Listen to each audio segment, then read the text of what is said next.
Hello and welcome to this week's Lighthouse Bitesize. Now today we're going to start off with some worship.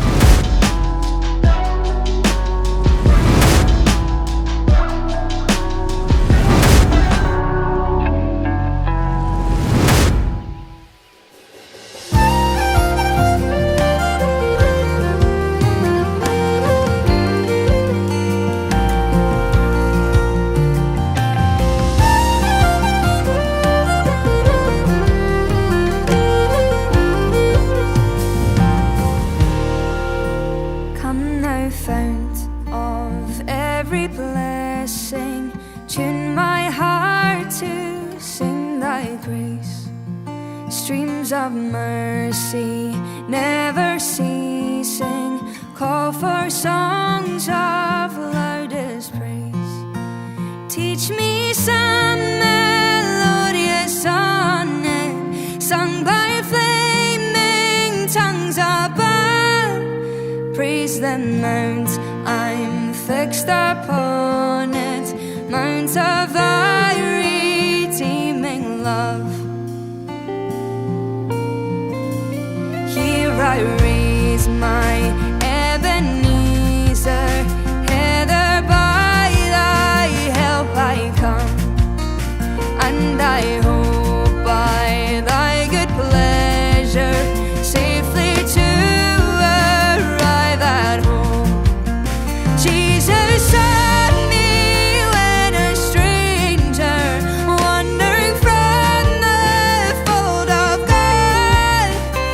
to rescue me from danger, interposed his precious blood.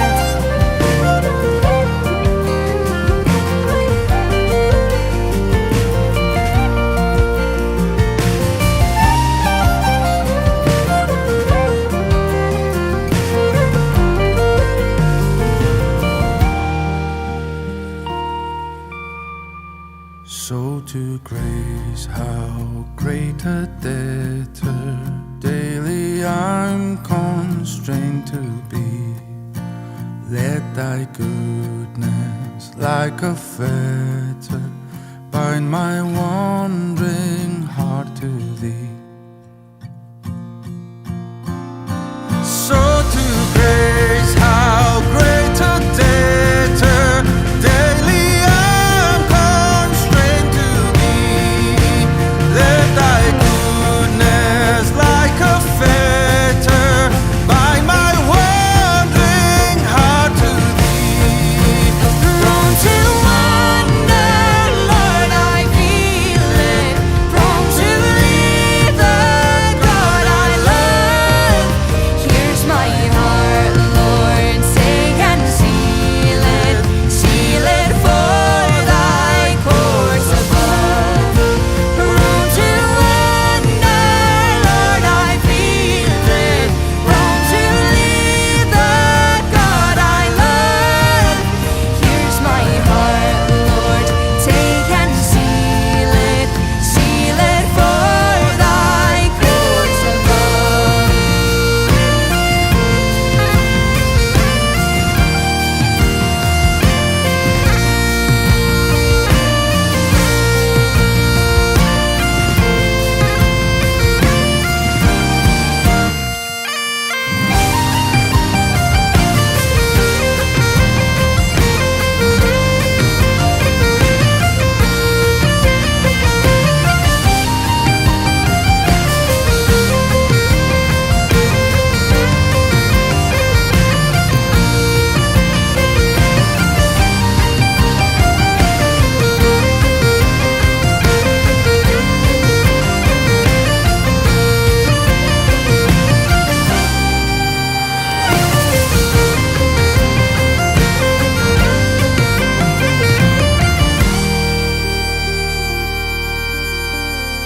Prone to wander, Lord, I feel it.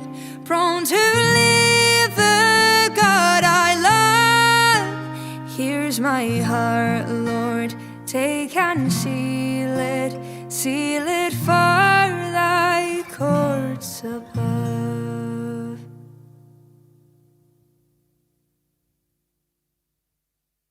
Hello. We've kind of finished our series, haven't we, on the discipleship book, and we're sort of jumping back into John's Gospel, and we're up to John 16. John's an interesting book. He splits the whole thing into two halves. The first half being who is Jesus, proving that Jesus is who he says he is. That's why he starts with, in the beginning was the Word, and the Word was with God, and the Word was God. He was proving that Jesus, the Word, is God. And spends the first half just kind of going over miracles and proof that Jesus is who he really says he is. And then, like good old John's fashion, John is very emotional, very in touch with his emotions, and he puts this lovely little story of Jesus raising Lazarus from the grave right back, smack bang in the middle, and to split up the book. And it's this beautiful, intimate, personal story where Jesus weeping and he goes off and he does it. But Jesus knows that when he does this, it's kind of like his fate will be sealed at this point. He knows the cross is then just going to be around the corner. It's going to quicken things. But he does it anyway. And in the second half, because of that quickening, I think Jesus completely changes tactics. And the second half, it starts with like the Passover meal and this big conversation that Jesus is having. And as best as he can, trying to set up his disciples for when he's gone. And literally the second half is all of that, the big conversation, then we get to the cross and the resurrection and all of that. And it's also been kind of said the second half of the book of John is kind of like, how do we live as Christians? It kind of answers that question. So if you've ever had the question, this Jesus thing, this God thing, this church thing, what's it all about? And how do I live life to the full? How do I get the most out of it without burning up, without being bored out of my skull? Like, how do I do it well? Then the second half of John is probably where I point you, and there's just gem after gem of wisdom in it. And we get to John 16 in this video, and right front and center at the beginning of John 16, Jesus talks about Holy Spirit. Talks about, like, he says it's for your advantage that I am about to go, so that when I go I can then send to you the Helper, the Holy Spirit. And it's a weird kind of turn of phrase for the guys he's talking to see that as like, well, is it an advantage that Jesus, the Messiah, the one we've been waiting, you're going to go? But he's saying, yes, it's an advantage. Because at this point in time, Jesus, yes, he's fully God, but he's also fully human, and he is one man in one place. The advantage is when he goes and he sends the Helper. Now, all of a sudden, every Christian around the globe that now has access to the power of Holy Spirit, has access to Holy Spirit. The same power that lived in and through Jesus throughout his whole ministry, and the same power that raised Christ from the dead is available to you and me. I mean, what a celebration! What good news is that? And Jesus even goes on to say, not only good work, you'll be able to do these works that I do, but greater works than these will you be able to do. It's kind of like, we got this potential now, if only we could just get our heads around the whole issue of Holy Spirit. Then right front and center, Jesus tells us really kind of what the main role of Holy Spirit is. And that is the conviction of sin. He's basically saying the world's morality, the ruler of this world, has managed to get the world to kind of buy into these ideals, and the morality is just going down the toilet. But it's almost going down slowly, so we don't really notice it. It just changes all the time, slowly degrading, slowly getting worse. But then you put that up against the purity, the holiness of Holy Spirit, it's night and day. And I think it's safe, for me, it's kind of like an encouragement to don't be silent. I think one of our roles as Christians, if we want to call ourselves Christians, means we have to live like Jesus lived, which is living life in the power of the Spirit. And one of those roles is to be that blazing, shining light in all elements of society. So in education, in politics, in, families, you name it, right? We are supposed to be right in there at the center, blazing that light of Jesus, so that the world goes, wow, I thought I was okay, but when I look at Holy Spirit, wow, I really see a difference. And we see this in other Christians in history. It's just the Holy Spirit comes out of them, and people go, what is it about you? I'm just so ashamed, or I'm so convicted. Will you pray for me? We should be there blazing that light. Do not be silent. It's kind of like a promise that the world isn't going to like you, right? It isn't going to like you. And I think we just have to come to terms with the fact that we are different. We can't please everyone. And actually we have a job to do as followers of Jesus. And we do that humbly. We do that very well. We don't do it as an overbearing, super spiritual kind of superiority thing. But we're supposed to actually speak up and say, no, that's wrong. Actually, we think this is right. We think what God says is right. Sometimes it's not even speaking up. It's just being in the place and letting God and Holy Spirit convict and do the work, right? Then, right, we have this weird bit in the middle of John 16, which is really, really cryptic. But essentially, Jesus is saying, yeah, you're going to be sad because I'm going to die, but then I'm going to come back. And then you're going to be happy, and then you're going to be sad again because I'm going to go. And it's kind of this happy, sad thing. It's confusing for them. For us, it's quite easy to understand because we have hindsight. We get to look back and kind of see what he was saying. But he's just trying to set up his disciples as best he can. And then we get to the very end of John 16. And he says, essentially, the last verse is, the world's going to hate you. And it's like, oh, cheers, Jesus. Like, thanks. But yeah, the world is going to hate you. It's not going to like you. It hated me. That's what he's saying. It hated me. It's going to hate you. But take courage, because I overcame the world. It's the famous lines. You may have heard them before. Interesting, I want to note here about courage. Courage isn't the absence of fear. Right? It's not saying you're not afraid. Courage is knowing that fear has a face. It is a thing, it's a person, and just the willingness just to meet its gaze, the willingness to still carry on. There is times in my life I've been scared to death, right? But you go, do you know what? I think Jesus still wants me to do this, whatever it is. That is courage. That is being brave. And so I kind of pray you hear these words. Like, if you're going through something right now, you're getting a bit of a kick in, encourage you to get back up. I want to remind you who you are. You're a son or a daughter of the King. I want to remind you who God is, and that we are on his side, and he already has the victory. So whatever you're facing has to bow the knee. It is just a matter of timing. It has to bow the knee. And take heart. Take courage. Because God has overcome the world. God bless you.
how vast beyond all measure,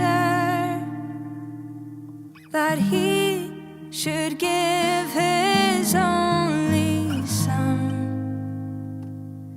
to make a wretch his treasure.